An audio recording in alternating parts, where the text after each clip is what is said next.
Hey everyone, thanks for joining. Today I am speaking with Daniel Sharp. Daniel is a student and he's a contributor to Aereo. He is basically a book reviewer there.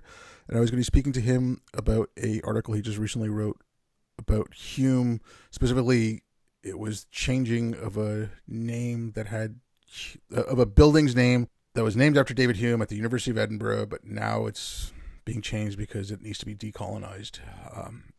Daniel, thanks for coming on. Thank you very much for having me. So, I so don't know. Do you want me to give you a rundown of the David Hume yeah, I story, was the going to say affair, we the start with affair that. Hume? So because we're seeing this a lot now. Decolonize this, decolonize that, and you know, I think it was Cambridge that wanted to get rid of Shakespeare because they needed to decolonize English. Um, so, like, how is this?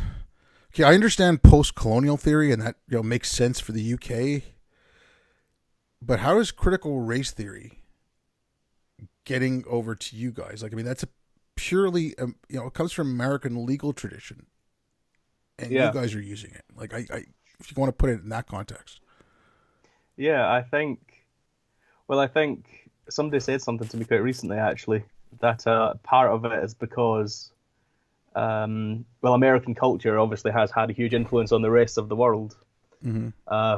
for better or for ill, and that now includes U.S. Critical race theory and so on. So if you have, as you've had in the US, you've had George Floyd and all these protests and all those issues, and it's been really sort of kicking off in the US. That kind of just naturally has a sort of cultural link to Britain in particular, but not just Britain. Any other area of the world that's linked in with the US, because the US is such a global cultural hegemon, to use a slightly academic term. So it's just like we have McDonald's, we have reality TV from America, and now we've got critical race theory. So you could see it as just another element of of American dominance in a way. Which I gotta push back just a little bit because the reality TV. I mean, you guys started Geordie Shore, and then we got Jersey Shore. So come on. well, okay, maybe that's not quite fair, but Sorry, I didn't mean to. I know. But I think, yeah, I mean, I'm not sure the exact linkages, but I think probably it's just got something to do with the fact that if it kicks off in America, then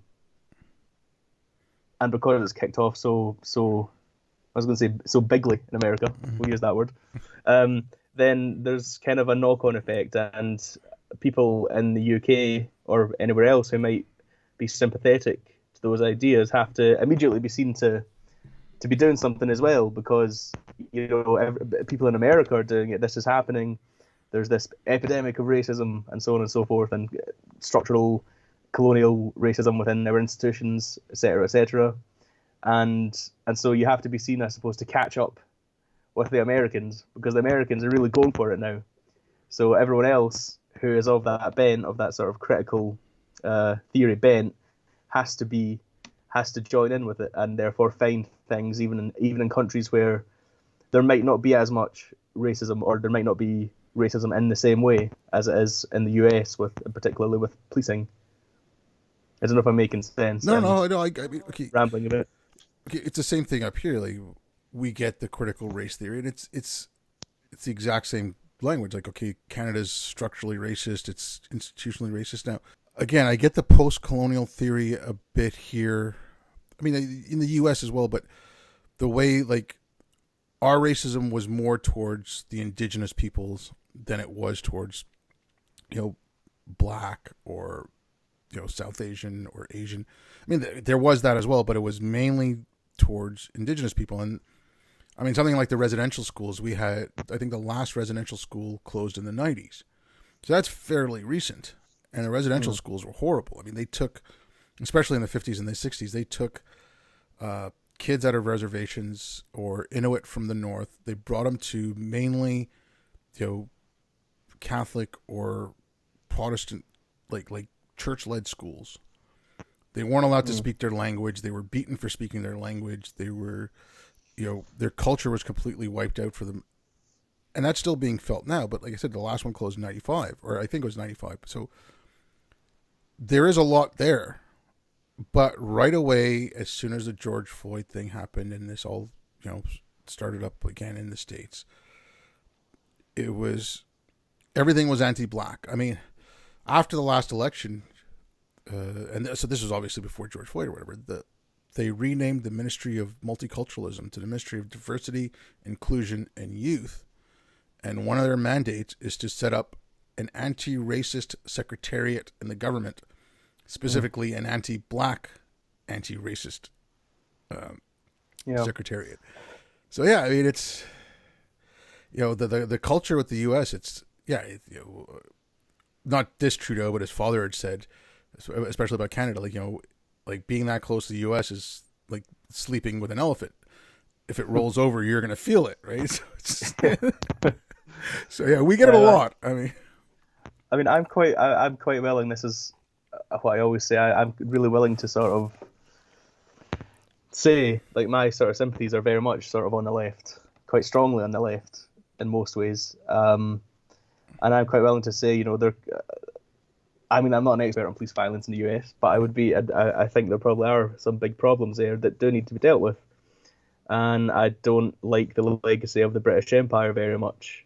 For example, I'm not a revisionist for the British Empire. I don't think, we should be trying to rehabilitate the British Empire. I think that was a terrible and often racist and very violent thing that happened throughout history. So I'm kind of in sympathy with that way of looking at things.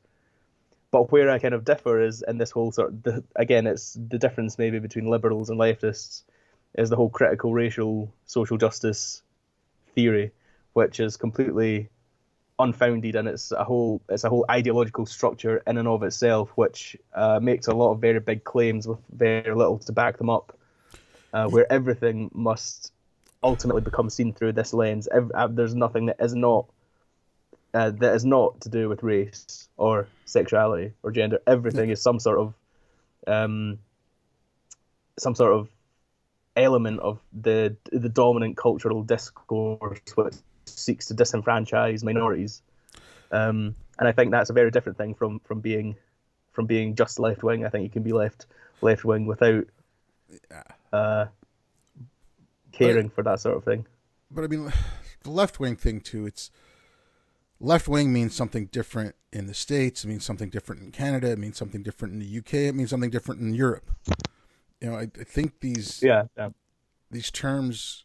I think we need better terms, and it's because, okay, I'll give you an example. Like the governor in Michigan now, the FBI caught those guys who were planning our kidnapping.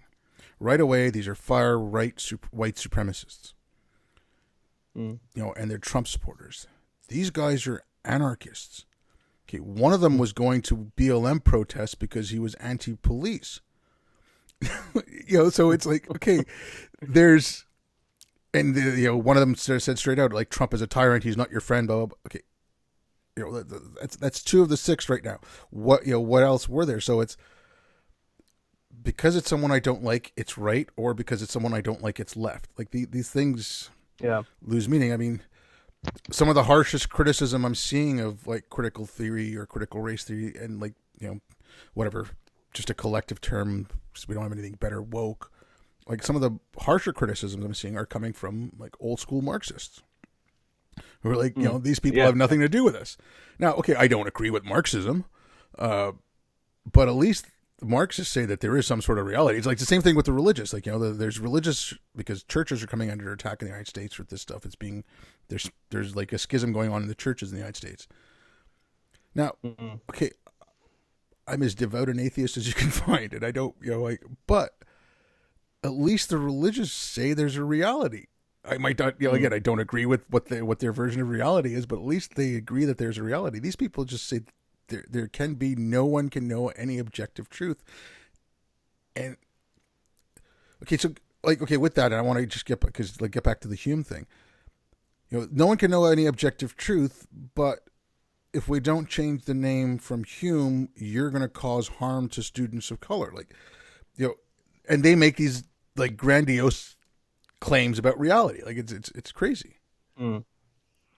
Yeah, I mean it's kind of what Helen Fuckrose and James Lindsay say in their recent book Cynical Theories, that this kind of grew out of postmodern ideas where there was no objective reality, and it became it sort of mutated into a form where it's not that there's no objective reality, it's just that there is a reality to structural oppression, and therefore, since that's real, that's what we must solve. You Yeah. know, we must solve the discourses around the sort of hegemonic culture which are oppressing people, and that's real, and that's why it's no longer just a sort of obscure, slightly stupid academic thing. It's, you know, a real force for activism and change. Yeah. I mean, again, it's okay. Like I did a short thread on this last night. It was this idea that, and this comes out of critical theory. So that this was Herbert Marcuse and his idea of repressive tolerance, which, and like once I started reading about this, you could just see it everywhere. So the whole idea of repressive tolerance, and then it's been taken a little bit step further with the critical race theorists, but it was not enough to allow marginalized people to have a voice. It was not enough to give them their speech. It was not enough to like, give them freedoms. Anything that was oppressive, anything that comes from the power source, or so the critical race theory, like the powers, like it's basically the like the power principle from Marx, but applied to culture, and who controls the discourse then controls reality, controls So it wasn't enough to give these people voices. You had to actively repress, and you could discriminate the discourse that was in power. So you had to, not only is it okay that you give a stage to a black person, you have to actively go out and censor anything that could harm that black person. Because if they hear something racist, that's going to cause them harm. Mm. Now, Well, I think that's one of the most. go ahead. Sorry. No, no, go ahead. Just on that, I think that's one of the most insidious things about woke culture. We'll just use woke as a catch-all. Yeah. It's the easiest term. You know what people know what you say, what you mean when you say woke. Is the idea that each is harm. It can be harm. It can be violent. Yeah. In the same way as lynching can be, for example. Yeah, it's horrible, but I mean, I think that's one of the most dangerous things that is part of that ideology, because that you can not like or offend by what somebody's saying. But if it's violence, if it's harm, then you have to shut that. okay, so this is not only do you have to, because okay, decolonization, that's more post colonial, which is more postmodern than critical theory, but like at this point now, I think post colonialism and critical race theory are like they're all kind of blending into each other. The boundaries are disappearing. But like the harm thing, so you decolonize English or decolonize the classics. It's too many white men. So it's again, it's not only that okay, we're going to go out and find classics. There is classical literature in India. Like they have a tradition of Stoicism, and they have a tradition of classical thought, which they got in from the Greeks. But it went on there for 2,000 years. So go find those writers, bring them back. Let's see what that perspective is. If there's people in Africa, it's not good enough to do that. You have to then repress the white voices, because you've had these white voices for 2,000 plus years. So it's not enough just to give the voices of the black and brown people, because now they're on equal footing. They have to be held up, and these have to be repressed, so that people don't feel marginalized anymore. I mean, some of that comes out of Fritz Fanon, which is like another. I mean, I read that back in the 90s when I was in school. Like horrible ideas. Well, I think actually, I mean, that whole discourse, if you like, is it's not just wrong in itself, but I think it also kind of paints a very bad picture of minorities, ironically, because it says these gays, these blacks, they can't handle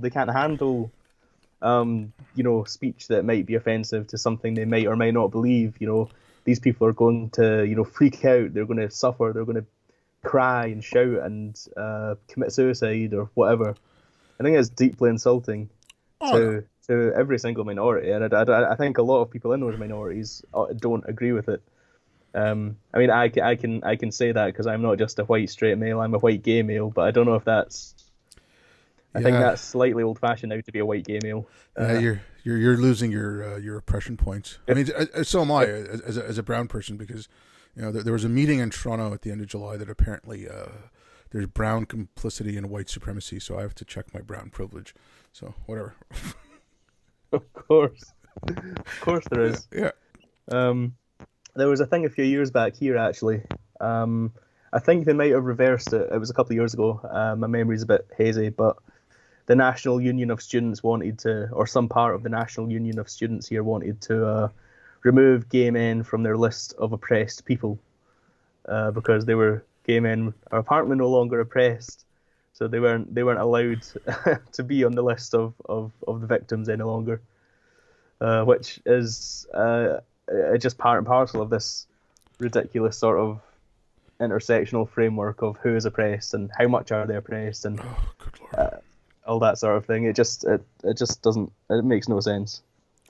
Yeah. And it's also, of course, the case that gay men are still being murdered in various parts of the world, No, but that's just it, right? but they're not oppressed. They're No, okay, they're not oppressed, but also, okay, so gay men being murdered around the world. Let's Iran and Pakistan recently started doing this as well. So Iran, if they catch two gay men or two lesbian women, they do give them the option that one of the so either one of the two gay men or one of the lesbian women can go through a sex change operation. They can transition, and that's paid for by the government. So Code Pink and Pink News laud this as look at how progressive they are, look how trans inclusionary they are. Now it's like, okay, but wait a minute here. man. I mean, it's so yeah, they're not. I mean, it's either we're going to throw you out the window of a 12-story building or the roof of a 12-story building, or you can transition. I mean. Yeah. Neither one is actually okay. I guess if you're living, but still, I mean, come on, it's Well, awful. that reminds me slightly of Alan Turing, the great computer scientist mathematician, who was given a course after he'd been arrested for engaging in homosexual behavior. He was choice between jail and hormones, which would sort of feminize him. And he chose the hormones because obviously he didn't want to go to jail, and he ended up killing himself. But I kind of want to, maybe I should, I feel like that could be one new sort of parody paper you could write, how the Alan Turing affair shows the British government's trans inclusionary objectives in 1950, whatever it was. Yeah, but I mean, it's okay. It's one thing to talk about that happening, but to laud them for it, like that's where like that's where this stuff really, really loses me. Is okay, critical race theory. Derek Bell, when he started writing that stuff, brought up some really, really good points. And Crenshaw, when she wrote her first paper on intersectionality, even her second one, like mapping the margins, there was a lot of good points until she got to the end where she ties it in with postmodernism and identity politics and all that. But it's yes, racism is a bad thing. Yes, racism still exists, and in some places it's horrible. Let's deal with racism. But then it just goes off the rails. I mean, like, especially so, like now with the gay and the trans stuff, and then you throw in queer theory into that as well, because a lot of people just hear queer theory and think, okay, that's just about homosexuals. But it's like, no, you have them saying, like Pete Buttigieg when he was running for the Democratic leadership. Yeah. Oh, because of his privilege, he's not really a gay man because he doesn't embrace his queerness. He's just a man who sleeps with other men. It's like, pardon? Do you know the definition of gay? No, but that's just no, I remember that there was he's not queer enough. He might be gay, but he's definitely not queer. Yeah, it's. I mean that's a vote winner right there, no doubt. No, but This is how the Democratic Party is going to win by electing by sort of policing the queerness of their candidates. okay, but I mean, okay, they're running against Trump, and the guy is doing everything possible to. I mean, last time around, Hillary did everything she could to lose. Like, I mean, this time around it's Trump, and okay, I said this. If I was in the States, I would. You can't spoil your ballots in the States, but you can vote down tickets. So, like, they usually have. So you have, you vote for the president. Then there could be congressional and Senate races in your district, or gubernatorial races, local propositions and stuff that come up that voter initiated propositions and stuff like that you can vote on. So I would vote on things that would directly affect me personally, like local things, because I think you're putting way too much emphasis on the leader. Like, it's not a king; it shouldn't be revered, and you shouldn't be going through primal scream therapy because the wrong person got elected. Like, it's like enough's enough.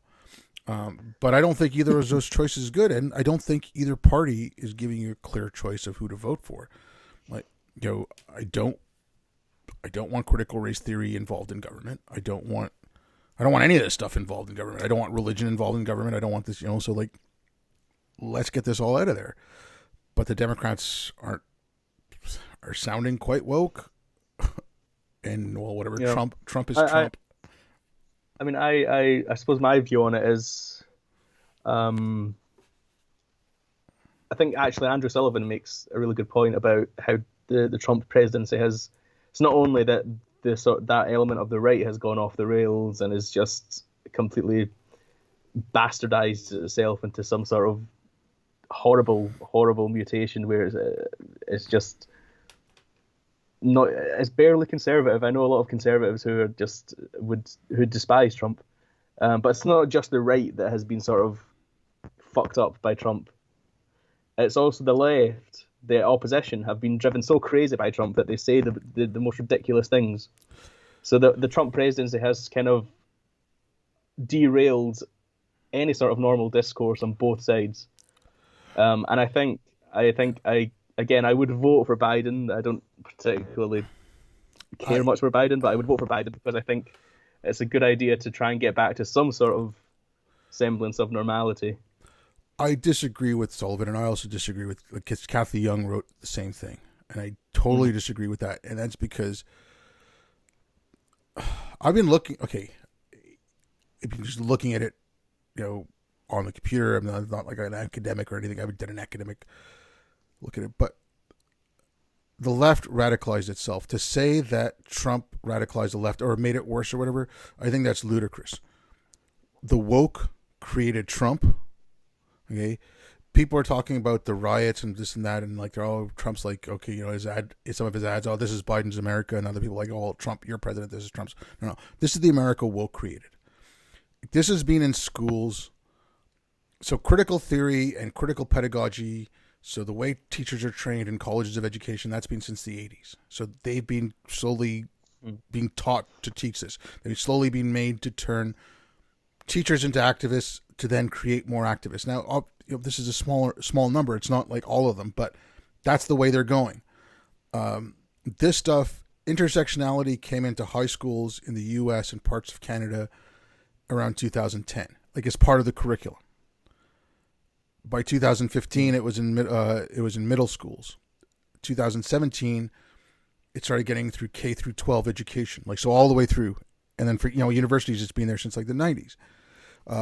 This guy Zach Goldberg did a really good study on the media and how the terms racism, racist, blah blah blah. The article came out in Tablet Magazine, but I think it's based on his PhD dissertation or his PhD thesis.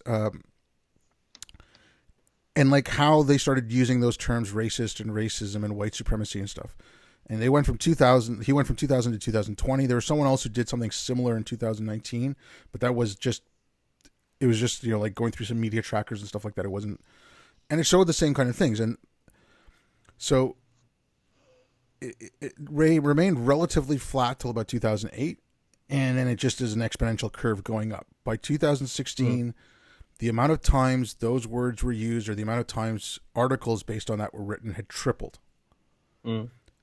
So so even during the Obama years, so from 2008 to 2016, that's Obama. You had the media running riot with how America is racist. During the Bush years, it was because of Islamophobia, and they also made patriotism, to be patriotic, to be racist. Okay. Mm.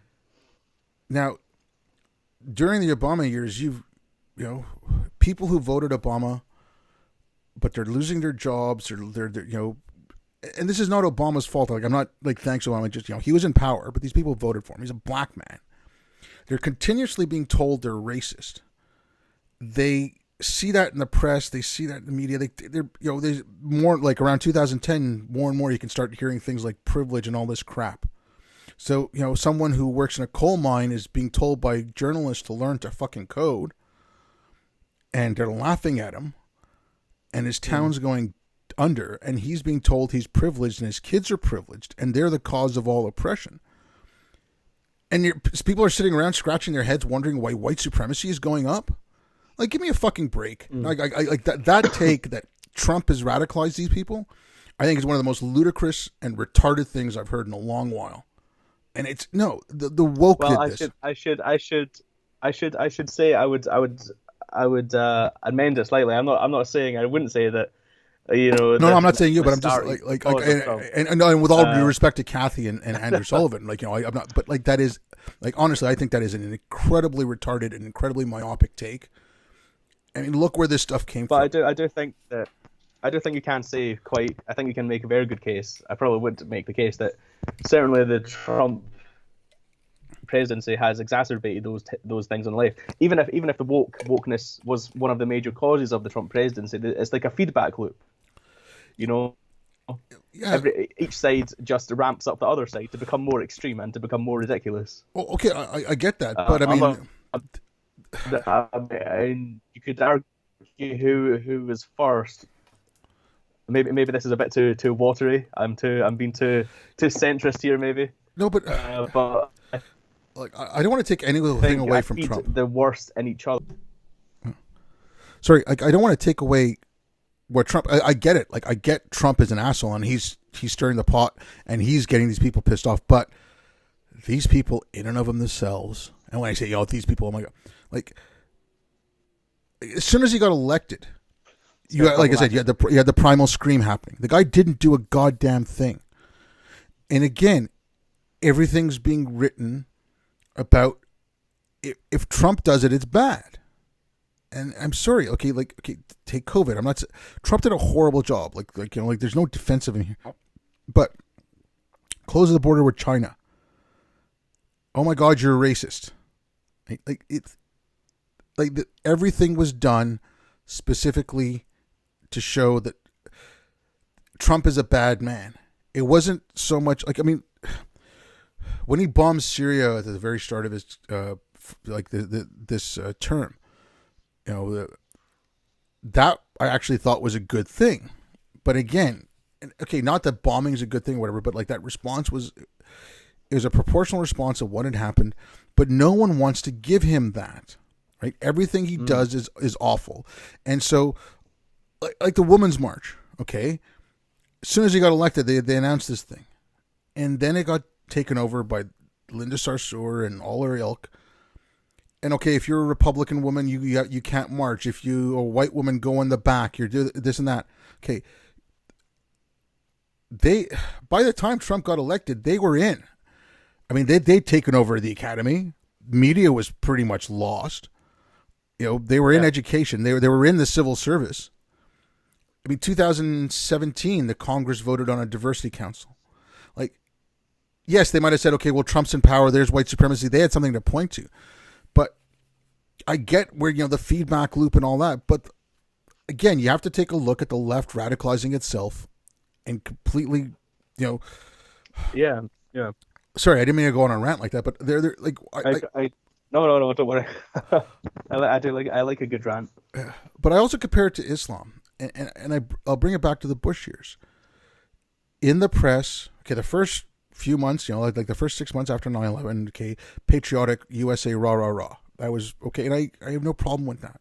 But then, like I said, they made patriotism racist after that. Oh, only racists are patriots. And then you had the Tea Party during the Obama years, which didn't help.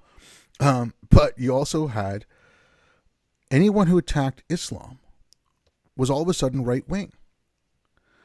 Now, one thing I noticed about that was far right people, call them far right, whatever, they actually read the Quran and the Hadith, whereas the left wing didn't. Now, the critical race theorists, all this, they're reading this stuff, they're going through school, they're obviously reading it. But average Joe Democrat, or, liberal, or whatever you want to call them, doesn't have the wherewithal or the time to sit there and read this crap because it's awful. And it's dense, and it's, some of it's really badly written. So they don't know what they're talking about. So when Trump bans critical race theory, and they're like, oh, well, it's just sensitivity training. Well, it's just anti-racism. I'm seeing the same kind of things. And then there was that Wall Street Journal piece the other day about how the only good criticism from critical race theory is coming from the right. It's like, hello, like you mentioned, James and Helen's book, like, give me a break. Like, Brett Weinstein, like, this is, so again, you're making, any criticism of this is criticism from the right. So, I agree that Trump is an asshole and that, yes, he's going to stir the pot and there's something for him to point to and these people are going crazy. But they're not going to calm down right now. They're at this level. They're going to stay at this level. There's no coming down. There's only going up. I mean, Kendi, he was in an interview with The Atlantic, and he said everything, but it was part of the thinking, right? Racism is permanent. So Kendi said, even if Biden wins, we have to keep up the pressure because if not, you're laying the groundwork for another Trump. So no, these people did it to themselves. Trump was a foil. This is not a support of Trump and saying vote for him. The guy is an unmitigated disaster. And yes, if he could get gone, I wish he was gone. All Biden has to do is say, I won't support this stuff. And I'd say, go give him your blessing, fuck. That's all he has to do. But they're not doing it. Yeah. No, I think I pretty much agree. Maybe I just have a slight difference of emphasis. I think Trump is just so terrible, such a threat to every sort of liberal norm that I think I would vote for, maybe not anyone, but there wouldn't be many people I wouldn't vote for against Trump. And I don't like Hillary Clinton, and I certainly, Joe Biden I could take or leave. If the two candidates were, if it was Linda Sarsour and Donald Trump, then I would not vote for anyone.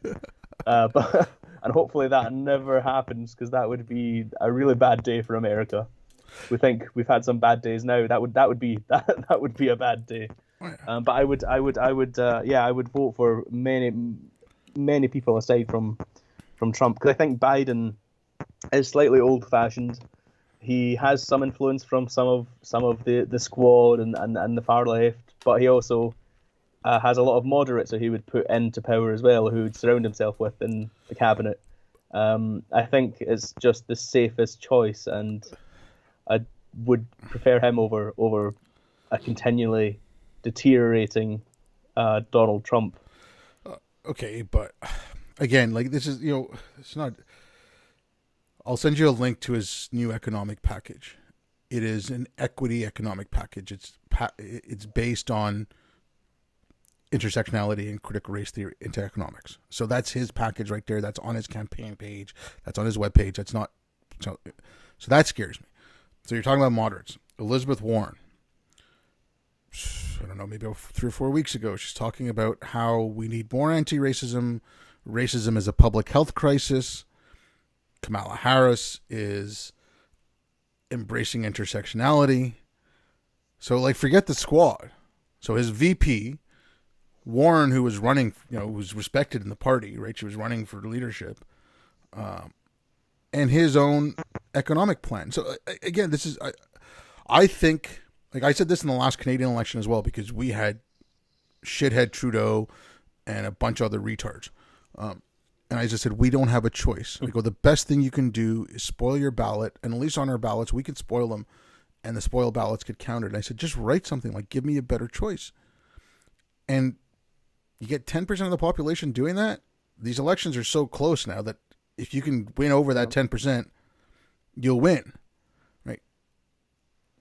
So this time around, Well, like, I should say that I'm not opposed to not voting or to spoiling ballots, because in the last general election here in Britain, that's exactly what I did. I spoiled my ballot. The choices on offer were just choices that I did not want to be responsible for, and I thought it was an insult to the electorate to have those choices. So it's not that I'm against abstaining, but in a specific case, yeah, in this presidential election for the US, it would be very difficult to sway me away from voting for anybody other than Trump. And maybe I know some people would say that's Trump derangement syndrome, but I think I respect the American Constitution actually, and the American political system and liberal democracy too much to have Trump for 4 more years. see, but that's again because I respect that system. That's why I'm saying, especially in the States. Okay, so Trump's like, okay, I'm going to get 1619 project out of education. That's outside his jurisdiction. Yes, there's the Department of Education federally, but education is a local thing. Policing is a local thing. Mm-hmm. I'm saying change your focus. If this is what really is getting you, because there is that separation of powers, and okay, you're saying, oh, Trump's trampling over but the Supreme Court has stopped him. And even, like after Kavanaugh got in, Kavanaugh voted against the Republican, ideals on one of or not voted against. He decided against something that was a Republican stand. So you have these checks and balances. If you want this stuff fixed, if you're opposed to this stuff, like if this is your one major issue, because I know for a lot of people, at least online, it is. Forget the federal election. Look at local. Again, you can write in on your ballots or write in something like your choices suck. If they see like someone's going to notice that, if they see enough of that, maybe in the midterms they'll give you better choices for representatives. And then the following election, you won't get two like almost 80-year-olds. Let's look at that too, right? Like they're both almost 80. They're like Trump's 74 and he's 76 or something stupid like that. Like, come on, give me a break. So that's what I like. So there is a lot of separation. There is a lot of, checks and balances. If you're afraid about, okay, maybe Trump will get in or whatever, vote for the Senate and the Congress. So you're going to have gridlock for at least 2 years until the midterms, where the Senate and the Congress is Democratic and Trump might get in. But I don't think in either case you want a Democratic president and a Democratic House or a Republican president and a Republican House. I think you should want, if you're voting Republican for president, vote Democrat for the House. If you're voting Democrat for president, vote Republican for the House. I think you want those two things separate. Especially now, you want those checks and balances because there is no sane choice. And I get what you're saying about Trump. Like, I would never in a million years put my name down, like pull the lever for Trump. No, that's not going to happen. But I'm loath to put anything down for Biden either. I don't trust the Democratic Party. I think Biden's probably a very decent guy. I think because you mentioned actually Trump and Syria, the bomb, the raids that he did. I can't remember the exact name of the area. It was in my mind a second ago, but yeah, his after the chemical attacks, his bombing on Syria. I want to shore up my non-derangement principles by saying I actually wrote an article at the time in defense of those actions that he took, and I could name a few other actions that I think Trump should be given credit for, or that are at least not bad. The recent Israel and Gulf state peace deals. Those are pretty good things. Exactly. So I would like to shore up non-derangement credentials by pointing out that I think there are some things that you can say Trump has done well on or has not done terribly on. But even while I'm saying that, I would still stand by not by doing pretty much anything to get him gone. Yeah, I mean, I get that, and again, like I said, I mean, for me, it's because we're both not in the U.S. obviously, so any Americans listening are like stupid Scot, stupid Canadian telling us what about our politics, but no, I mean, okay. but for like, Well, Donald Trump's mother was Scottish, so yeah, but he's one of our very worst exports to the world. Sorry to the world. yeah, but yeah, no, it's like I said, I don't have well, I don't really have a dog in the fight, but I just think that Trump needs to, well, Trump needs to go, but you need to have a very good alternative. Anyways, okay, so enough of American politics. Let's talk about Scottish politics here for a second. Yes. Okay, the new proposed hate speech law that you guys have going on there. What's all that about? Yeah. Well, that's interesting. I've been opposed to that for a long time.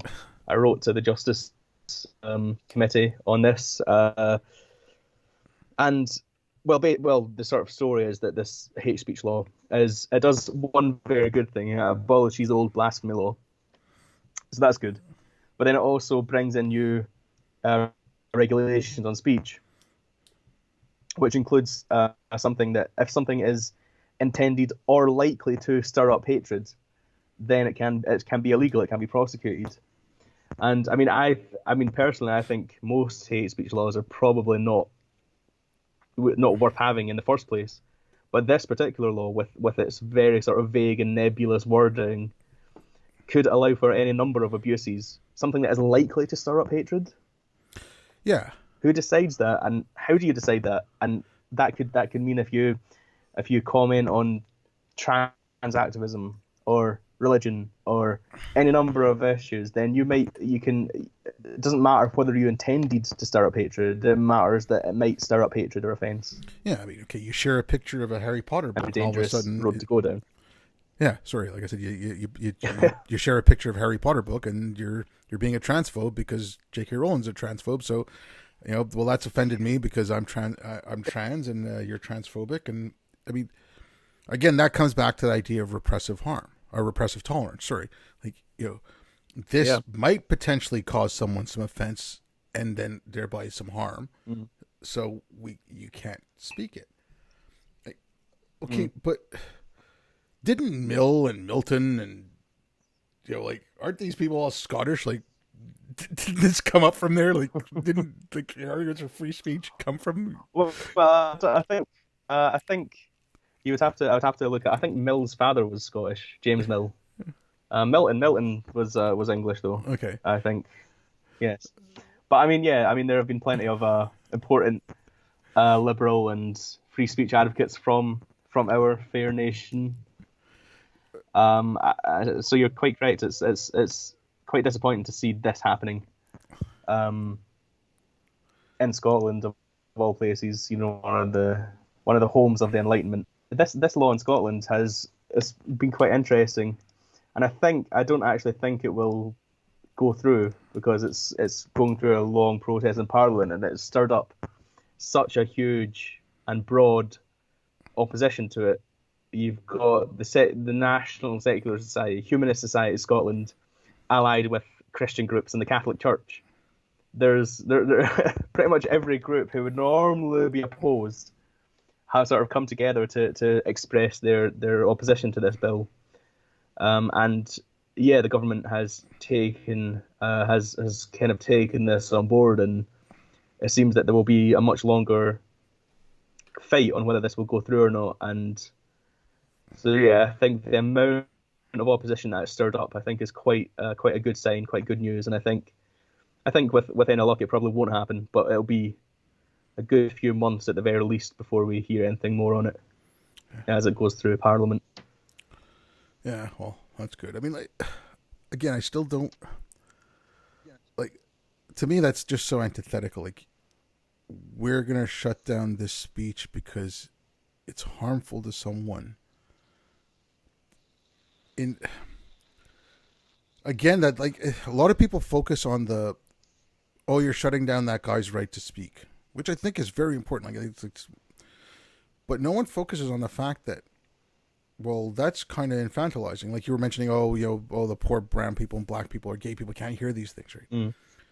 But the government's now deciding what you can hear, and they're making that decision for you. I think that's where the argument should be made. Like, screw you. Mm. If I don't want to watch South Park, I won't.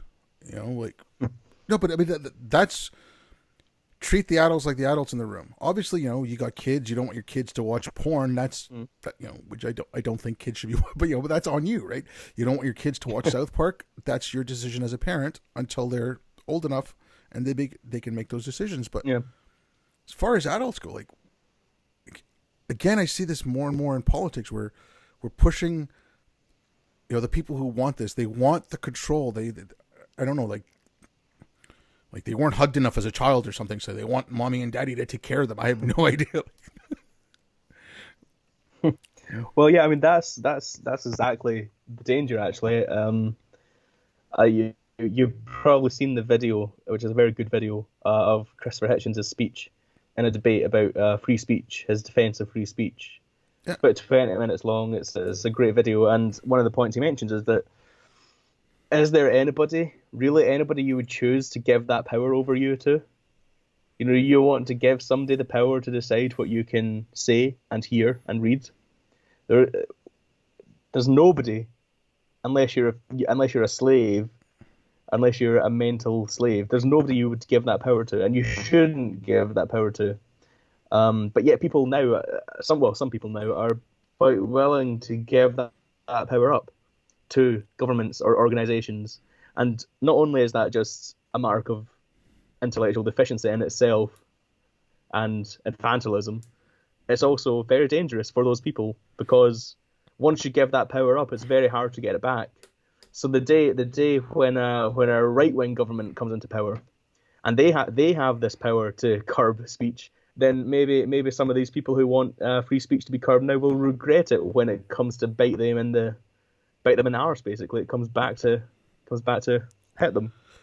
But it's just like nobody wins from this. Nobody wins. There's not a group or a person in society that wins from this.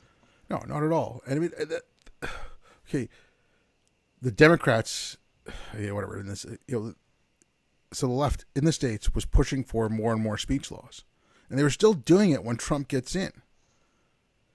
And there were a couple of times when Trump tried to curtail speech, and they're freaking out. It's like, well, excuse me, but you were asking for this, and they were still asking for it under Trump. And when he does something, but not the way they like it, it's like, well, what did you expect? It's like, and they still don't get it, and they're still pushing for it. It's like, you know, I'm going to sound like a libertarian or whatever, but I want government to have as little effect on my life as possible. And I mean, I think it's sad that the less control and the less influence that government has on your life, the more of an interest you actually have to take in government.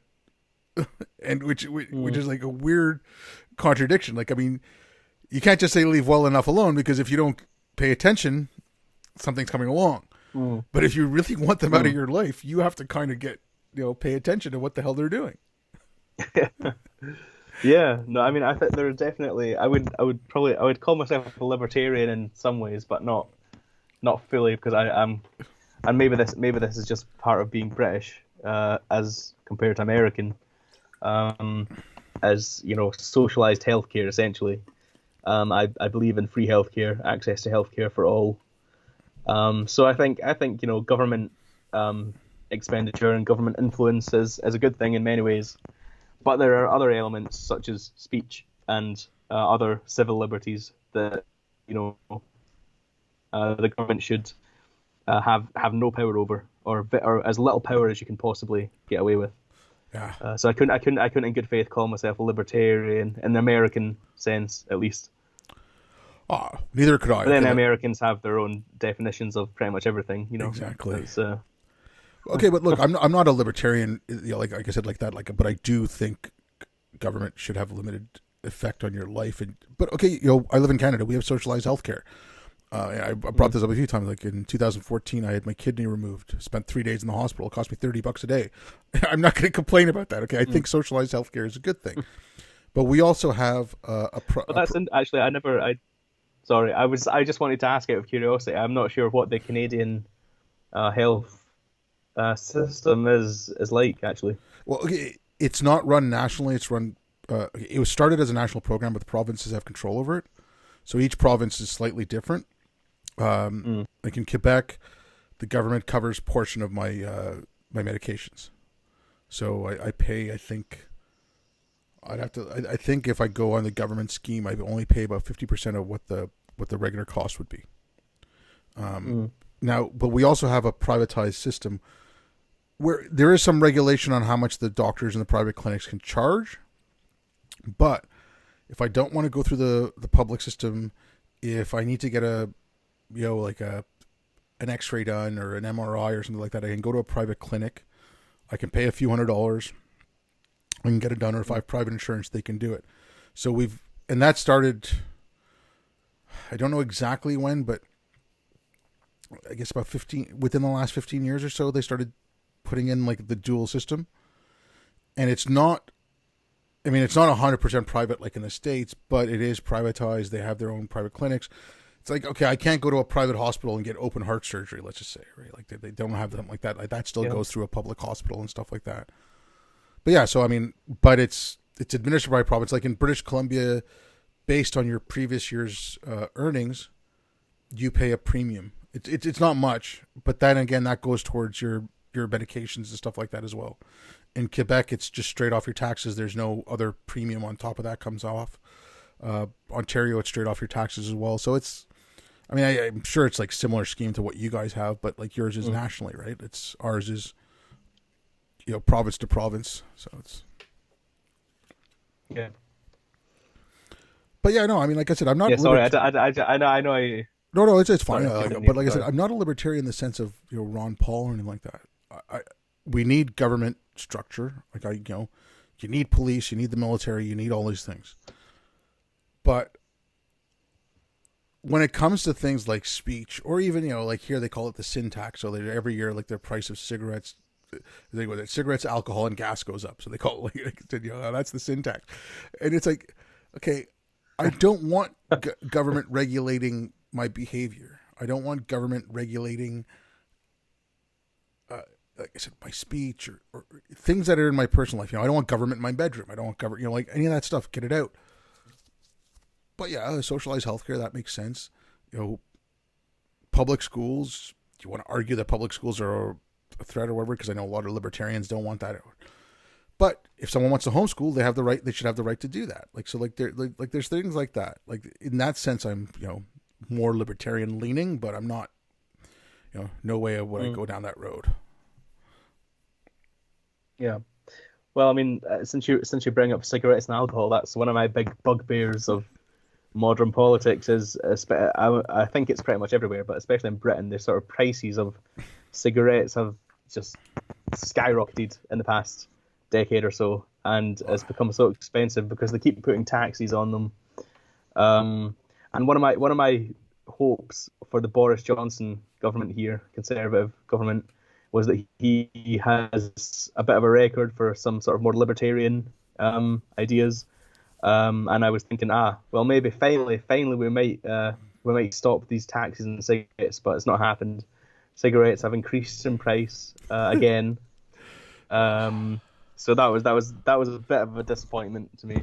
I mean, I didn't vote for him. As I said, I spoiled my ballot. But if there was one thing that I hoped happened, that would have been it. But nope, no luck. But there was okay, so this is back in the mid '90s in Quebec and Ontario. It started in Quebec, and Ontario followed suit. Just cigarette prices, I think, at that point were about $10 a pack. So like back then, that was an insane amount. They dropped dramatically. Like they came down to about $4 a pack. They took away like majority of the taxes because what you were having was on native reservations. They were selling these illegal cigarettes. So like we had a brand here called Export A. They would just change that to Export B. or Import A. Like they would just change the name and they would sell them. So you could buy these really horrible smokes, but dirt cheap. So like mid '90s, early '90s, I was in university. So yeah, anything cheap was good for me. But there was so much of that was happening that the government was losing money. And so they just cut all the taxes. And then the cigarettes went back down to about $3 or $4 a pack. And Ontario had to follow suit because they were, like it was just a lot of stuff from going over the border, like from province to province. But now, like it's back up to about $14-15 a pack. I once googled the cheapest cigarette prices in the world. I think Bosnia is quite good for cigarette prices. So I have been seriously considering moving to Bosnia just for that reason only. I don't remember how cheap it was. Also, I really annoyed by the smoking laws for pubs Oh, God. and restaurants and stuff. I think it would be wonderful to be able to smoke inside pubs. But nope, that's the worst thing Tony Blair ever did was ban smoking ban. Okay, but I mean, here, like, Some people would say the Iraq War, but I would say the smoking ban was the worst Tony Blair policy. I don't like that, Paul. Like, we did the same thing here. But in Quebec, it's gotten to a point where if you're sitting outside on a terrace, so, you know, you got a pub or something, you're at a bar, it's a summer day, they've got a terrace, you're sitting outside. Even there, you're not allowed to smoke, but that's considered inside the restaurant. It's like, but I'm outside. You know, like, you're sitting outside, there's cars driving by or whatever. No. That's bad for your health because you're getting smoking. It's like, hello.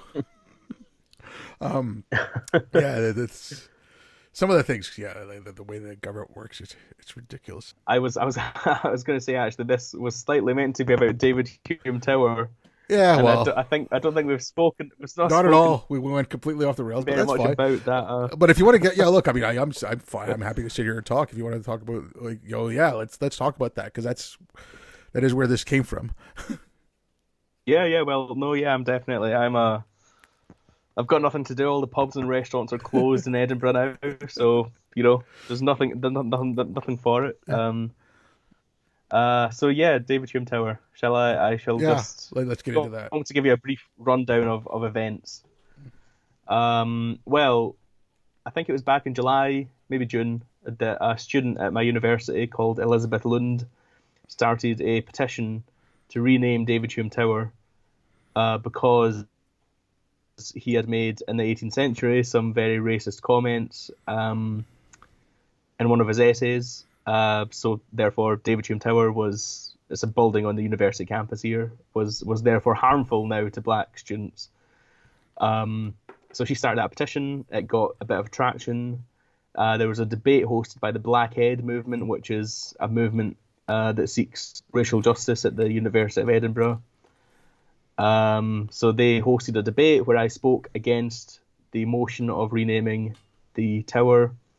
Obviously, I was unsuccessful in that endeavour because a few weeks ago, the university very quietly announced that they were removing David Hume's name from the tower, and henceforth it is to be known as 40 George Square until such time as they come up with somebody sufficiently pure and saintly to adorn the tower. But yeah, I think a lot of that was in response again to George Floyd and this sort of big ramping up in the search for racial justice, and a lot of people felt they need to take this into their own hands and to do it in their own way. And I think one of the things that people could find at Edinburgh was David Hume. Even though his work is not really about slavery or about race or black people, but it's just because he had made some unsavory comments, and I think he gave some money, as what one of the historians found quite recently. He gave some money to a friend who was looking to invest in, I think, Jamaica or something, in a plantation. So that was the extent of his involvement with the slave trade, and that therefore was enough to say, okay, we don't want his name on the tower anymore. And that's what started this whole debate, which is obviously now ended in victory for the Blackhead movement and for the people who wanted to see his name removed from the tower. You're taking away David Hume's name because, you know, he wrote some naughty thing, and then you name it for King George. Well, you see, that is well, I think that might be a slight. I mean, you would have thought it was King George, but I think it was actually named after somebody else called George. But I don't think actually George Square is named for the king. I think it's named after somebody else. So I think in defense of the Inquisitors, I will say that the George in question is not the royal George, as Okay, far no, as I'm aware. okay, fine. I don't know that, but it just, like when you hear that name, I mean, when you hear the name George associated with, anywhere in the UK, you're gonna think like one of the kings. I mean, like, Yeah. I mean, that's kind of where it goes, but it's still, it just Mm. didn't they? Okay, I mean, it comes back to what we were talking about harm. yeah, Uh, Speech or the names of buildings are harmful or can be harmful. One of the things during the debate, it was hosted online because obviously COVID quarantine, etc. So I disconnected quite a lot during the debate. I had a bad internet connection, so I missed quite a lot. But I was told afterwards by some friends who had attended, who had listened, that one of the other people on the other side of the debate had sort of questioned our if you're against removing David Hume's name, then maybe you're complicit in some sort of racism or white supremacy or something like that. And I wish I'd gotten the chance to reply to that, because I think that's some allegation to throw out there. yeah, but that's this thing. Okay, white supremacy doesn't mean white supremacy anymore. You know, um, Mm. anything that upholds the system of whiteness is white supremacy. It's so again, going back to the media with Trump and whatever. These people keep hearing that term and they're, oh, he's a white supremacist, blah blah blah blah. Or like I said, I'm a brown person and I'm complicit in white supremacy. And the reason I'm complicit in white supremacy is this: white people will hire brown people to show that they're not racist, and they're only doing that there for their own advantage. That comes from the idea of interest convergence from Derek Bell. Brown people Mm. take those jobs instead of letting black people have those jobs. So by brown people taking the jobs that white people give them, they're allowing white people to say, see, we're not racist, the system's not racist, and helping to keep black people down and helping to keep up, propping up that system of whiteness. That's what they mean. Mm. So the average person hears white supremacy, they That's think KKK, but that's not what these guys mean. yeah, yeah, yeah. No, I mean, on that point, I'd be quite interested to know if there had been any sort of empirical work on what Pardon that last bit cut out. does he know for a fact that sorry, if there had been any empirical work on what Derek Bell is sort of claiming there about whether white people were hiring brown people for a specific political purpose to show their non-racism or their Okay, no. Derek Bell didn't specifically say that. Derek Bell came up with this idea called increased convergence, and he said all that. right. Oh, that. Okay, he said that the only reason white people will ever so the reason they pass a civil rights law, because it eventually helps out white people. They will even if it's doing something that's to fight racism, they're only doing it because it's in their own best interest.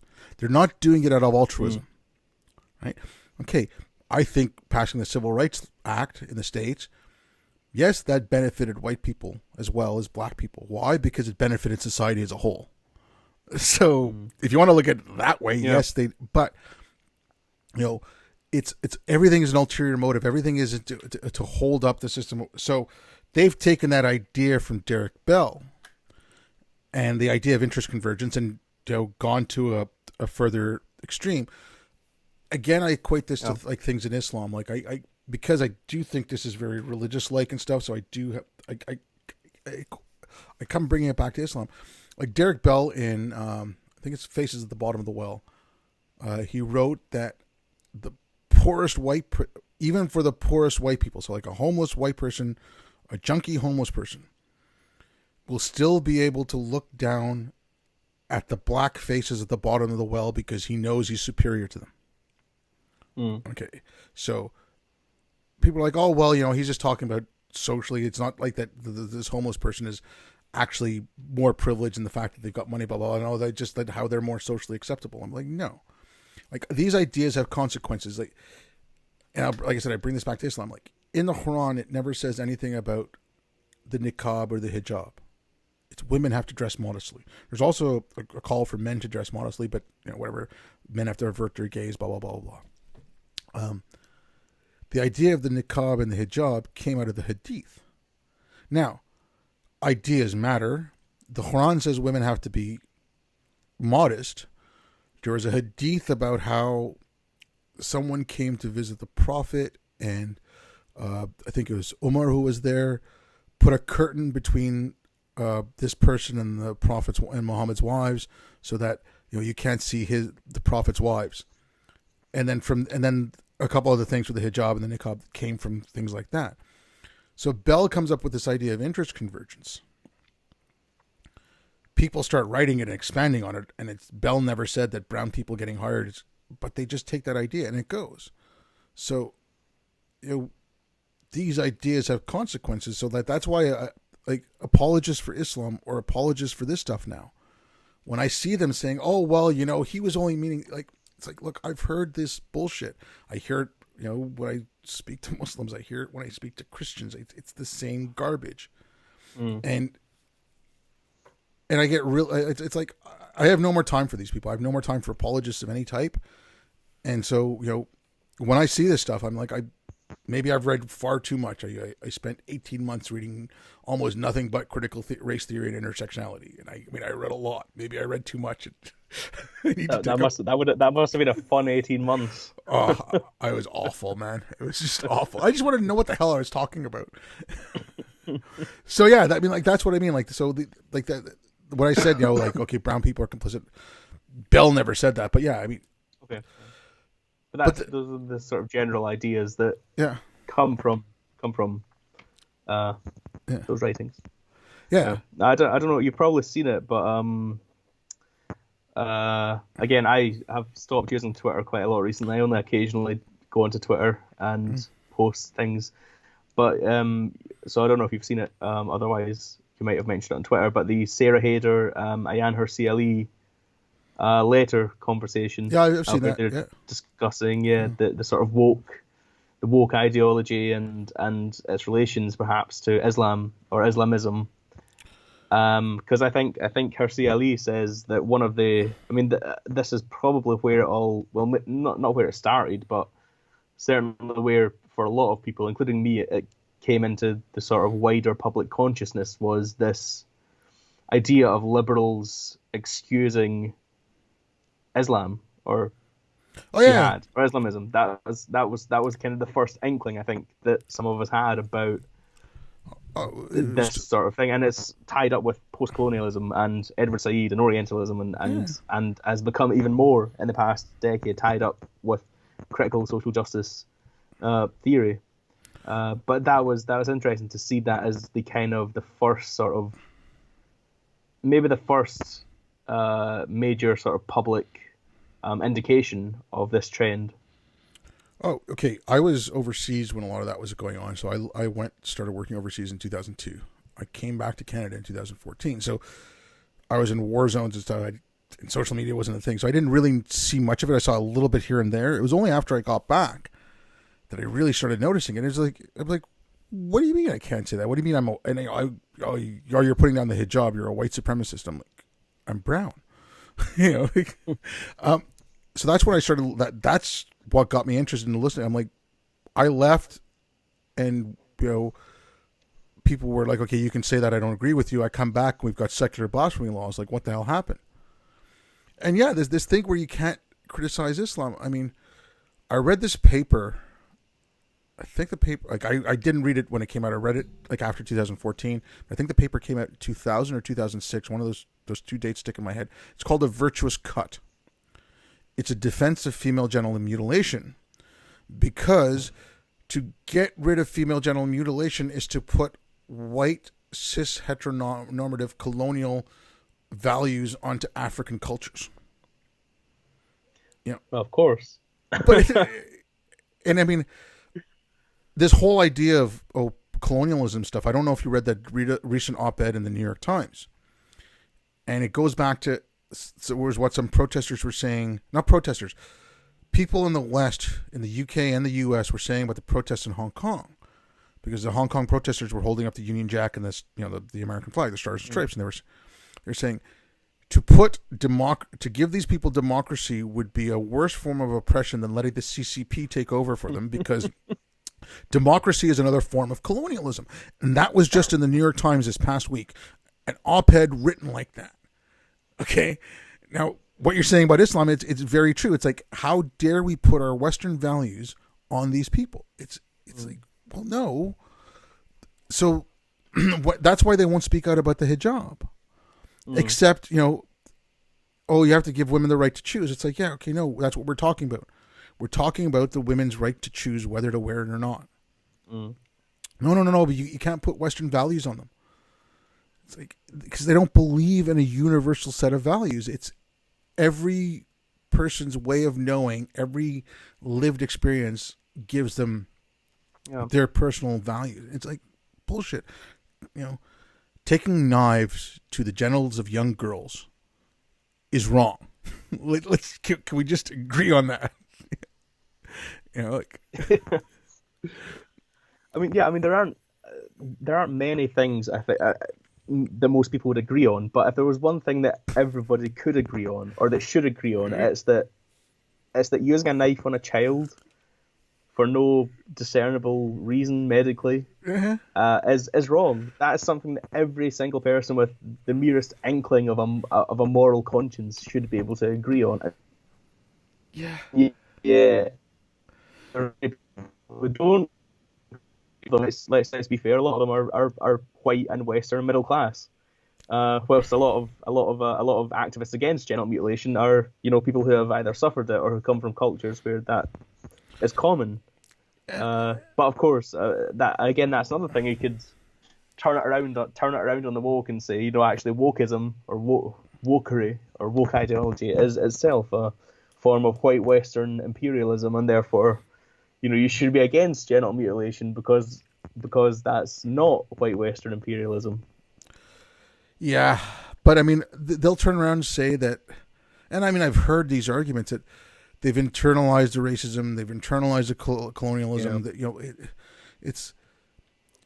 I mean, okay, I joked around with this a while ago. I repurposed Shakespeare. I just said, some bodies are born white, some have whiteness thrust upon them, or some bodies are born white, some attain whiteness, and some have whiteness thrust upon them. So it's like Trevor Phillips. When Trevor Phillips spoke out against the grooming gangs, I mean, oh no, he's no longer black.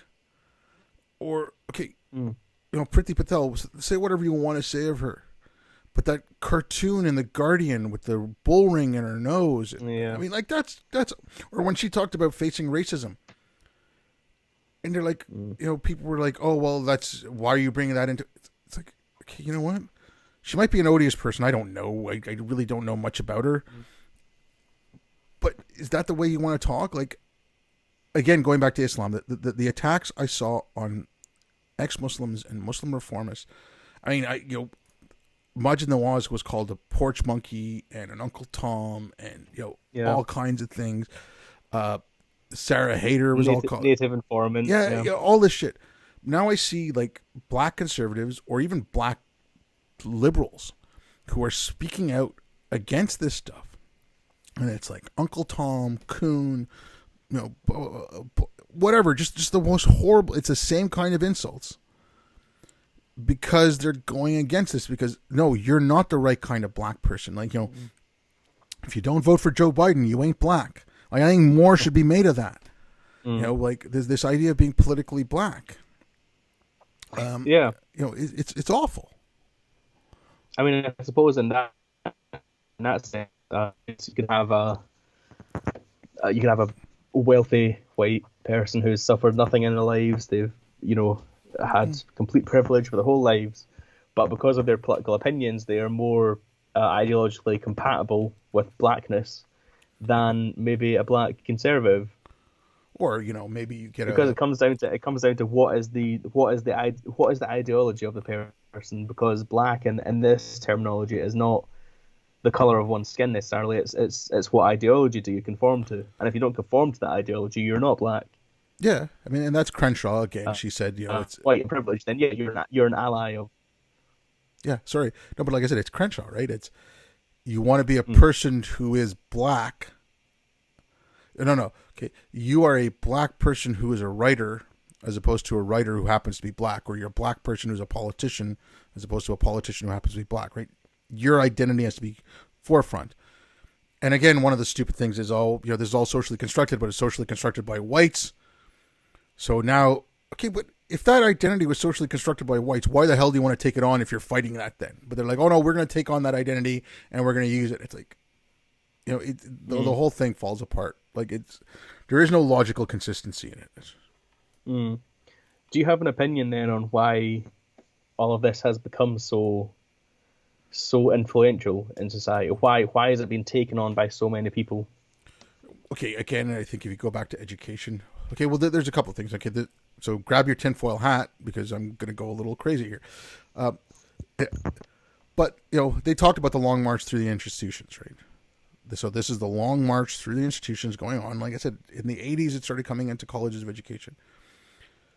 By about the late 90s, when this iteration of, Derek Bell started writing in the mid 70s on critical race theory. In the 80s and stuff, you had the intersectional stuff coming out, but the intersectional framework was put on critical race theory. Then was adapted. Like queer theory has its own intersectionality, gender theory has its own type of intersectionality. All this stuff got adapted in the early 90s. So by the 2000s, these people have masters and PhDs. They're coming out with, degrees in African American studies, sociology, whatever, all based on this stuff. You got Bush going on. He's being accused of racism, whatever. Okay, we're going to set up a commission to fight racism. Where are they going to go? Okay, well, I've got a degree in African American studies, focusing on critical race theory. Fine, you're hired. Slowly and surely it came in. And then, I don't know if you ever read Jonathan Rauch's book, Kindly Inquisitors. No, but okay. I know of it, yeah. Okay, so he talks about a humanitarian threat to liberal science. And this is what that is. It's like, who doesn't want to be anti-racist? Who doesn't want to fight white supremacy, right? I mean, they sound like great things, like fighting white supremacy, being anti-racist. So you're tugging on people's goodwill. And it's, it's like the people who go in for a joke to get audited as Scientologists. The next thing they know, they're like giving up all their money to wait for Xenu to like, so it's just slowly but surely. It's indoctrination into a cult, and but again, you're preying on people's weaknesses, and you're preying on people's goodwill. Well, see, that's actually interestingly, that's kind of the same thing with Antifa. It's like that Antifa just means anti-fascist. So if you don't like Antifa, that means you're a fascist. Yeah. It's this kind of robbery or appropriation of all these terms from a sort of general anodyne sort of meaning to an ideological meaning. So it's not just now that anti-fascism has to mean anti-fascism has now been a term appropriated by Antifa, and that means you must support all of the ideological ideas and the actions of Antifa because they are anti-fascism. They represent anti-fascism. Okay, but in Antifa's case, it's the stealing. It's appealing on, as you say, it's appealing on the ideas, the sort of goodwill of people who, who detest white supremacy or who detest fascism. But these terms are taken and sort of repackaged in a different way and then used propagandistically to suggest that if you don't support Antifa, that means you're a fascist. But because Antifa means anti-fascist. But again, they use, like I said, they're very loose with it. So Antifa, if you go back to the original Antifa in Europe in like the 30s, and like their later iteration still says the same thing. Whatever isn't communist is fascist. And that's what they mean by fighting fascism, right? So if it's not communist, it's fascist. So, yeah, that's a lot of things. So, yes, I mean, technically, I guess they are fighting fascism. It was like the 2 + 2 = 5 thing, right? If you redefine the terms however you want, 2 + 2 could equal whatever you want. 2 + 2 can equal unicorn. If you redefine the terms in such a way. So that's again, there's a lot of word games, and I think one of the best things to come out recently was James's site, their new discourses, the project he's working on, especially that the translation from the Wokish that he did there. Like, you can actually go up and look up these terms, and he's put all the references, and you can see where they come from. If you want, if you're so inclined, you can go read the books and the papers and everything that he references.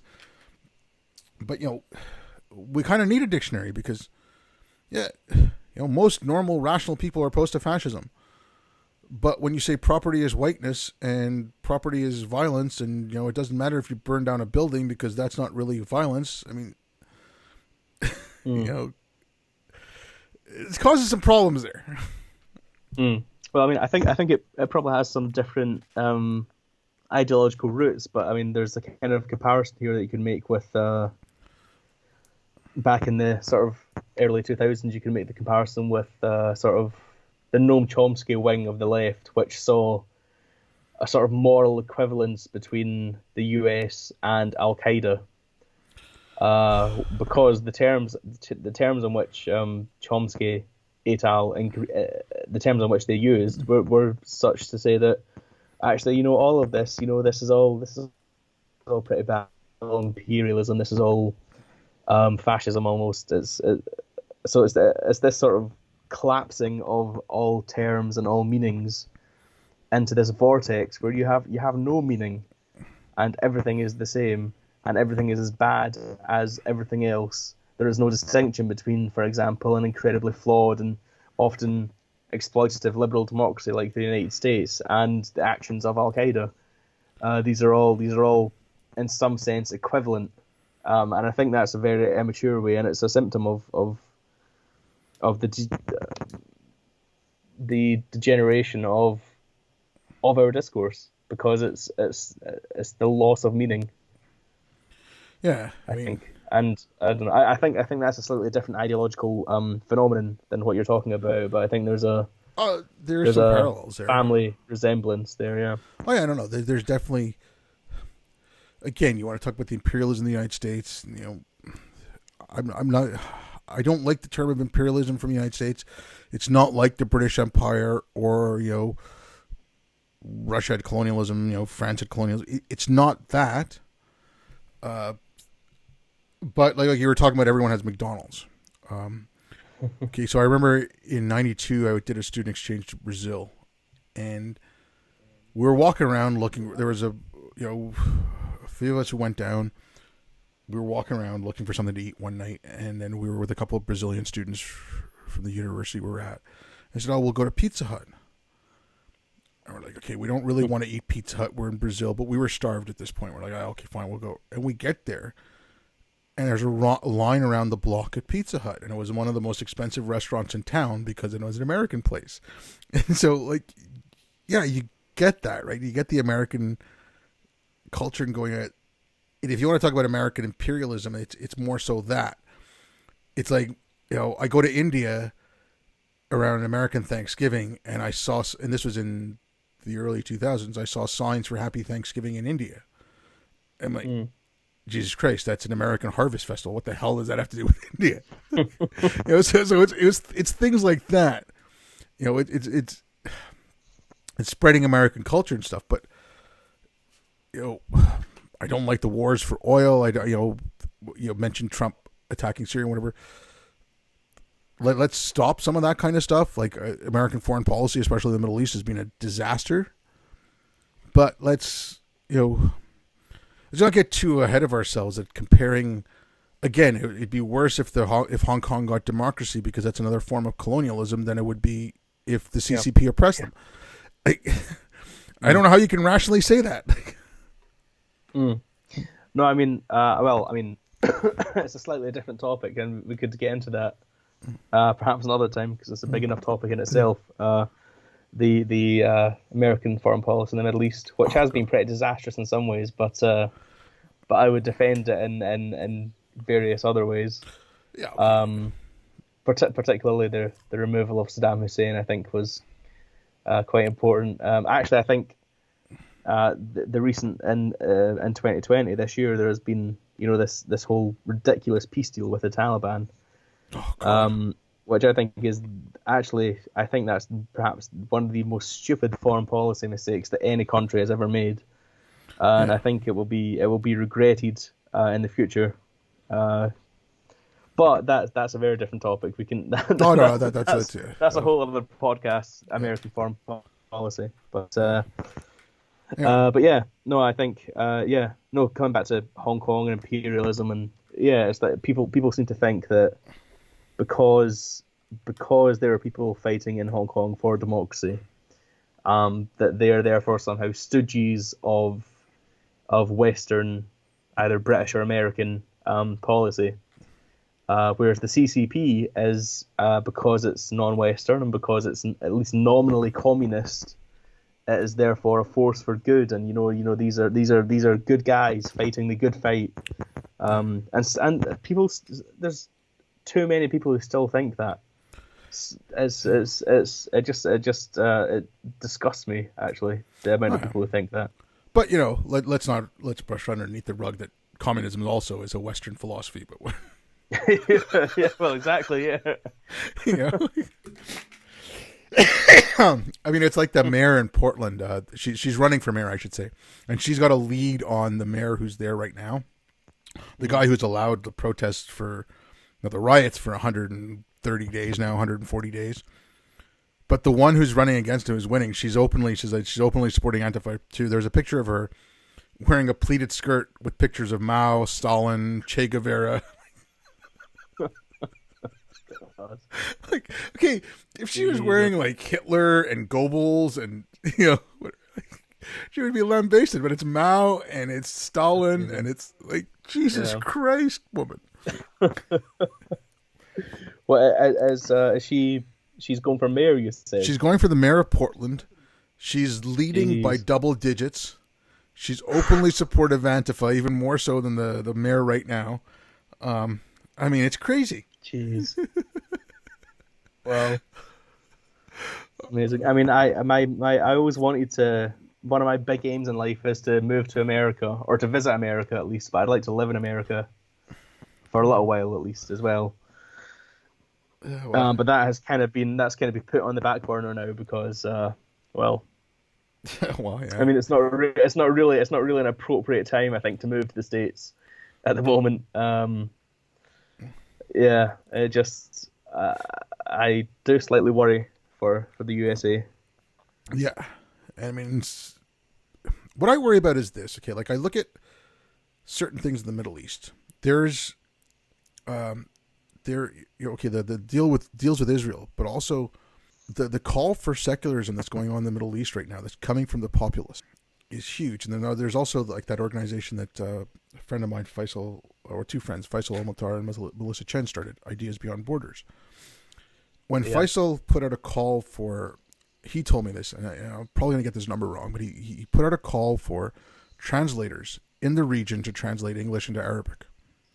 Now they're also doing Farsi and Kurdish, but I think he said in the first day he got 15,000 applications from people in the region to translate this stuff, and they're putting themselves at risk, right? Translating some of these books in that region and putting it up for free is considered blasphemy because they're against the Quran. Like, they talk about equality and blah blah blah, which they're against. Talk about secularism, which the Quran is not all about. So yeah, I mean, they put themselves at risk. So there's a lot of things to look forward to, but if we in the West give up on that, like that was one of the things, like especially with the Islam thing, it's like we talk about free speech, you talk about free speech, you talk about the Enlightenment, but we're putting in our own blasphemy laws here. We're putting, like someone criticizes Islam, they call them a Islamophobe. I'm like, what's that going to do to someone in Jordan who, like, there was a lawyer who, no, sorry, it wasn't a lawyer, it was an editor, did some stupid cartoon, and on his way to the trial, someone came up and shot him on the steps of the courthouse. These people are putting their lives on the line, and they're trying to talk about our value, and they're trying to incorporate them as human, like universal human rights. But we're not even supporting them. Like, where do we go? Like, who's going to hold them up if we don't? Well, yeah, no, I think that's actually a good point. I think, despite maybe all this sort of pessimistic thing, we're looking at Trump and the woke and all these negative developments. I think one of the most promising developments of recent years is the growth of secular, atheist, ex-Muslim movements in the Middle East and the West. I don't know if you have had a chance to read Ibn Waraq's new book called "Leaving the Allah Delusion Behind," where he writes about the history of free thinking in Islam, going back, to the very beginning of Islam, and up to the present day. There's this new outpouring of ex-Muslims and freethinkers and secularists all across the Middle East and Arab world and the Muslim world, and yeah, no, I think that's one of the most promising and happy developments of recent years is this growth of people who are challenging theocracy and Islamism and who want democratic and secular regimes in the Middle East. Yeah, I mean, Um, I think it was Faisal who was telling me this. Like, they don't have, there was no term for secularism. So I mean, like a lot of the stuff, like these translators are having to come up with terms and words because there was nothing in the language, right? So it's, instead of using secularism, I think they use the term civic society. And I think that's like part of the problem is, oh, we have to put Western values. First of all, I don't like calling them Western values. Yes, they were upheld in the West, and it's the values out of the Enlightenment. But these are values that were universal. These are David Deutsch in his book Beginning of Infinity. He writes about pockets of enlightenment throughout history. Now, they kind of built off each other, and they refined, and they got better, and they gave more rights along the way. But you've had this stuff. I mean, the Islamic Golden Age was, Greek philosophy getting into Islam, and it was mainly from Persians. It was, and North Africans more so than Arabs. But you had that. The Greeks themselves, like some of their writings and stuff, it's pre-Enlightenment. You can see some of the stuff that's comes out in the Enlightenment. You can see that it's incepted in there. There's one essay that I wrote, that I read about this. There's this guy in Ethiopia. His name was Jacob, and he ran afoul of the king, who was Catholic at that point, and he went into hiding for 2 years. And before Hume and Kant and Locke, he came up with ideas very similar to them. So he was about 100 years before them. And he sat in a cave for 2 years, and he came up with these writings, and people found it. Like, I read an essay about him. I was like, it's things like that. Like, go out and find this guy's writings for me. I'd like to see what his interpretation of those were. These are universal values. So that shipping secularism and Western values to the Middle East, like secularism was poisoned.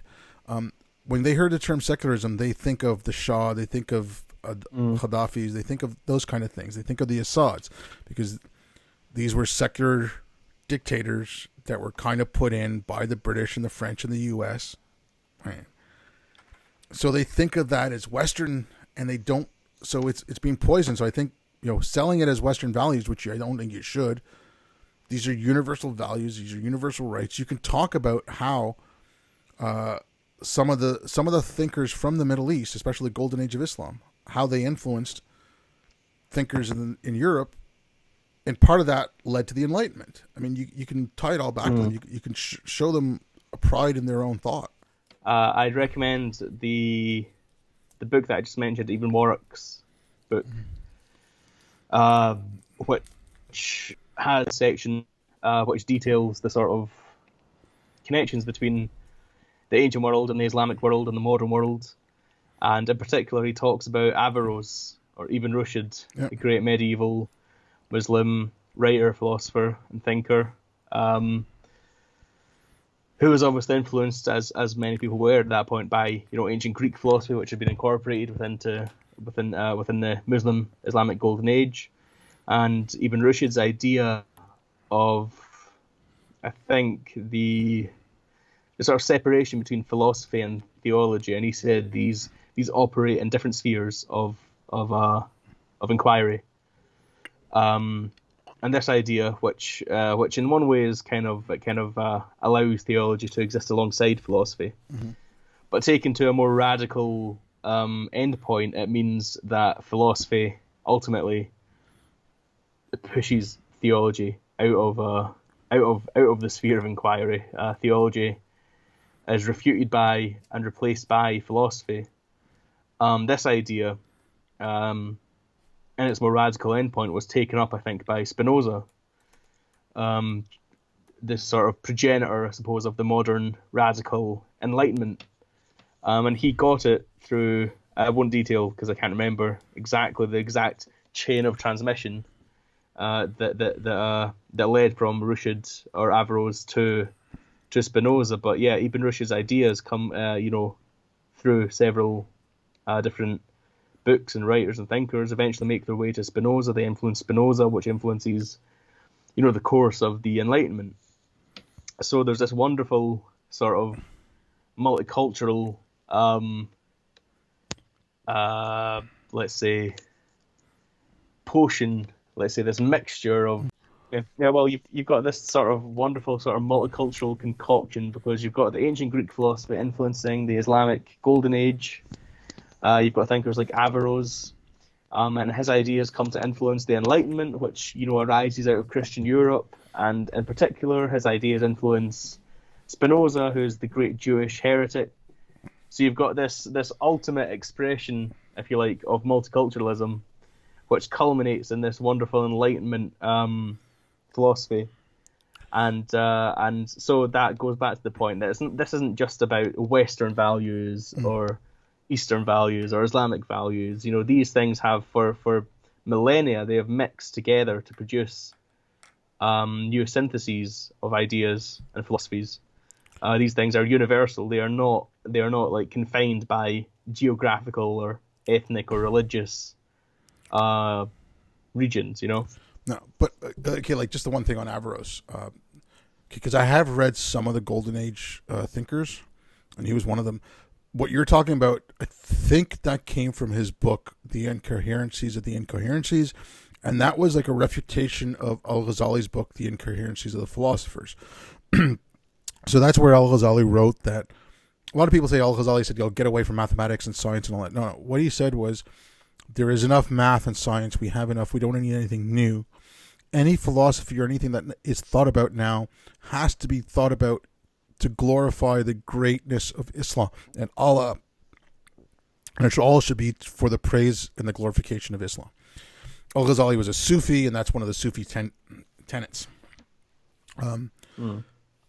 So Averroes' book, The Incoherencies of the Incoherencies, was a direct refutation on that. But going back to Al-Ghazali and what, like how you said, like this stuff comes into Europe.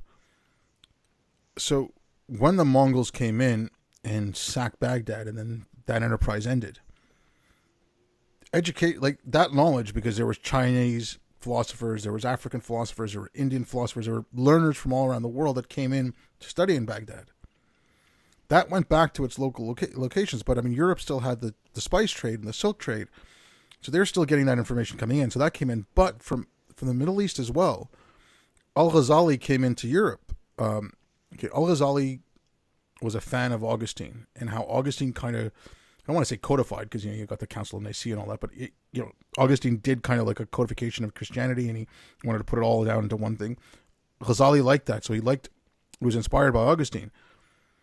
And then some of the stuff Ghazali wrote, Saint Aquinas was influenced by that, and he used that in his writings for how to punish heretics and how to burn witches at the stake. So I mean, you had the stream of thought from both ends was coming in. And, okay, this is not like 1,001 Arabic inventions where Arabs did everything. Like, it's part of the reason that brought about the Enlightenment, but it's also part of the reason that brought about the Spanish Inquisition. You got good and bad out of there. Well, I mean that's exactly the point, though. It's not that these things are sort of confined to any religion or ethnicity or geographical region. It's that these are ideas which have been broached, which have influenced each other, and the question now, and well, for the past couple of centuries, has been to figure out which of those ideas are the best ideas, regardless of their origin, regardless of any sort of parochial starting point that they come from. The idea is, what are the best ideas that a society can function on? And these things are universal. We can apply these anywhere, because all of these ideas, or many of these ideas, have come up multiple times in many different areas and have influenced each other. They're not some sort of purely white Western thing or some sort of purely Islamic thing. Everything has kind of touched each other in a way. And the point is to figure out, as rational thinkers and as humanists, what are the best ways? What are the best ideas that we have produced that we can use to base our civilization upon? Oh yeah, totally. Okay, and on that, I think I will, start closing this out. But I have to ask you one last question before I give you a final word here. since you do work for Aereo, do you guys have a rule that Helen is not allowed cooking at any company functions? Well, I'm not sure if there's a rule, but I mean, so far we haven't actually had like a physical company function. But on the day that happens, I'll bring that up. I'll say we've got one rule at Ario. No cooking from Helen. Yeah. Anyways, like I said, if there's anything else you want to mention, if you want to let people know where they can get a hold of you, I'll put a link to the article about Hume in the description. If there's anything at all, like, go ahead, give you the floor. Yeah, well, I mean, we've talked about almost everything aside from David Hume in this discussion, but it's been fun.